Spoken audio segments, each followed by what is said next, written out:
एक 200-300 टन एक महिन्याभरात खेळ चालू केला आपल्याला.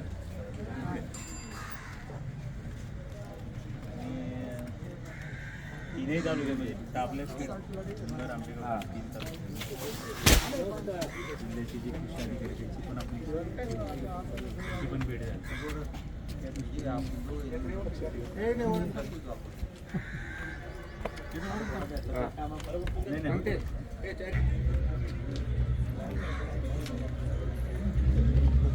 सकाळपासून लाईन आहे ना? सकाळपासून लांब आहे ना? सगळ्यांना आहे ना? पण कंट्रोलमध्ये आहे ना सगळ्या? एकाला किती हे करतो आपण? एका व्यक्तीला एका आधार कार्डवर. समजा 2 आधार कार्ड असेल तर 2.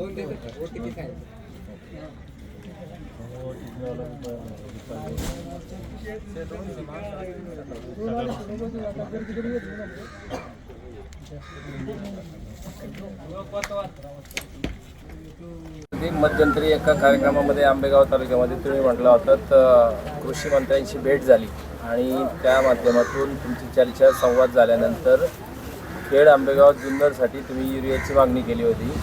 आज खेड तालुका खरेदी संघाच्या केंद्रामध्ये युरियाला लाईन लागलेली आहे. सकाळपासून लोक इथे या ठिकाणी उपस्थित आहेत आणि बऱ्यापैकी लोकांना युरिया मिळालेला आहे. आंबेगाव जुन्नरची माहिती नाही, मात्र तुमच्या म्हणण्यानुसार ह्याच्यात काही बदल झाला आहे का? युरिया मिळतोय आज? खऱ्या अर्थानं मागच्या काही कालावधीमध्ये खेड आंबेगाव जुन्नर या 3 तालुक्यांना शेतकऱ्यांना युरियाचं शॉर्टेज मोठ्या प्रमाणामध्ये होतं आणि एवढं मोठं होतं की खऱ्या अर्थानं खाजगी ठिकाणी गेलं तर 100-200 रुपये त्या ठिकाणी जास्त शेतकऱ्यांना द्यावे लागायचे. आजही काही प्रमाणावरती परिस्थिती आहे.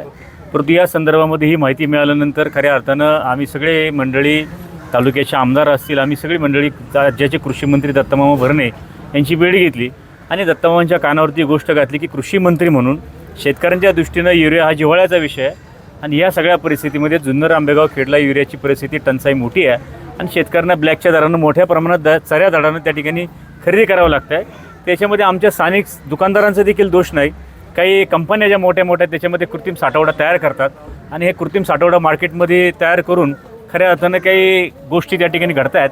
याची गोष्ट कृषी मंत्र्यांच्या कानावरती घातल्यानंतर मध्यंतरी बाजार समिती असेल, खरेदी विक्री संघ असेल, हे सगळे शिष्टमंडळ आम्ही जिल्ह्याचे जे कृषी अधिकारी आहेत, काचोळे साहेब असतील, दोन्ही कृषी अधिकाऱ्यांना, जिल्हा परिषदेचे कृषी अधिकारी या सगळ्यांची भेट घेतली आणि त्यांना सांगितलं की बाबा दत्तामामा भरणे यांनी दिलेल्या सूचनेप्रमाणे जुन्नर आंबेगाव खेड आणि त्यातल्या खेड तालुक्यामध्ये 500 टन युरिया आम्हाला द्या.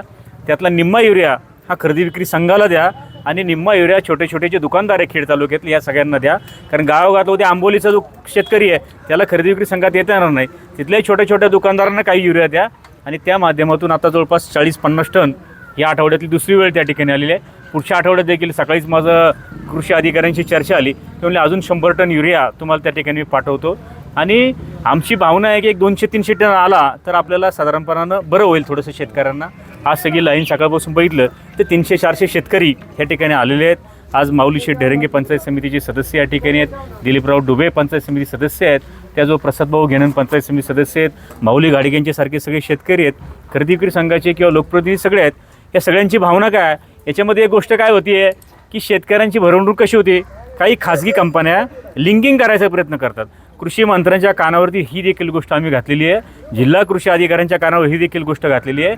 याच्यामध्ये आमच्या स्थानिक दुकानदारांचा काही दोष नाही, परंतु कंपन्या सांगतात लिंकिंग करा. लिंकिंग केलं तर तुम्हाला कोण देतो? याच्यावरती काहीतरी 100-200 रुपयाची औषधं घ्या.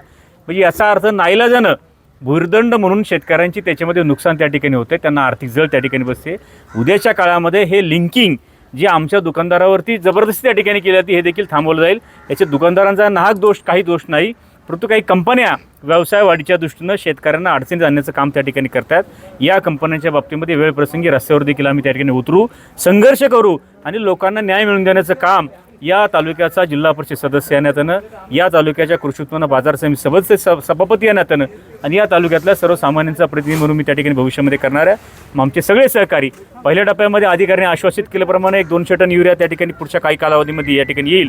परंतु लिंकिंगचा जो प्रश्न आहे नव्याने या प्रश्नाबाबत आम्ही त्या ठिकाणी कायदेशीर आणि सनदशीर मार्गाने लढाई त्या ठिकाणी उभी करणार आहे आणि शेतकऱ्यांना या लिंकिंगच्या जाचातून मुक्त करण्याचा प्रयत्न आम्ही आमच्यापर्यंत त्या ठिकाणी करणार आहे.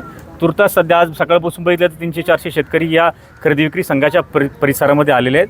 शेवटी खरेदी विक्री संघ आलेल्या ना नफा ना तोटा ह्या तत्वावरती शेतकऱ्यांना युरिया उपलब्ध करून देण्याचं काम त्या ठिकाणी करत आहे. कुठलाही नफा किंवा मार्जिन आपल्या संघाला राहिलं पाहिजे ही भावना खरेदी विक्री संघाची नाही. शेतकऱ्यांना त्याच्यामध्ये न्याय मिळाला पाहिजे, आलं तसं शेतकऱ्यांना दिलं जायचं ही भावना खरेदी विक्री संघाची आहे. त्यामुळे त्यांचे देखील संघाच्या पदाधिकाऱ्यांचे तालुक्याच्या बाजार समितीचे वतीने मी आभार या ठिकाणी व्यक्त करतो. धन्यवाद. या ठिकाणी आधार कार्डवरती एका व्यक्तीला एकच युरियाची गोण मिळते, मात्र क्षेत्र प्रत्येकाचं वेगवेगळं असतं. ही गोष्ट खरी आहे, परंतु आता आज आपल्याकडे 40 टन त्या ठिकाणी आला होता आणि 40 टन आल्यानंतर शेवटी हे सगळ्यांना त्या ठिकाणी द्यायचं आहे. एकाच व्यक्तीला 10, 15 दिलं तर त्याच्यामध्ये अडचण तयार व्हायला नको. सगळ्यांना ते मिळालं पाहिजे. पुढच्या काळात जसा जसा येईल तसा परत त्याचा वाटप परत 1-2-3 दिवसांनी सोमवारनंतर आपण चालू करणार आहे. ज्यांना गरज नाही ते पण लाईनला लागतात आणि घेऊन ठेवतात आणि मग त्याचा काळा बाजार होतो. होते ना साठेबाजी काही प्रमाणात शेतकऱ्यांना वाटतं परत मिळतं नाही मिळतं तसं होतं, पण आपण देताना सगळ्यांना एक समान न्याय दिला आहे आणि सगळ्यांना थोडं दिलं आहे. म्हणजे भविष्यात जे येईल ते पण आपण थोडं देणार आहे. शेवटच्या घटकापर्यंत पोहोचवण्याचं काम आपल्या याच्यामध्ये आहे.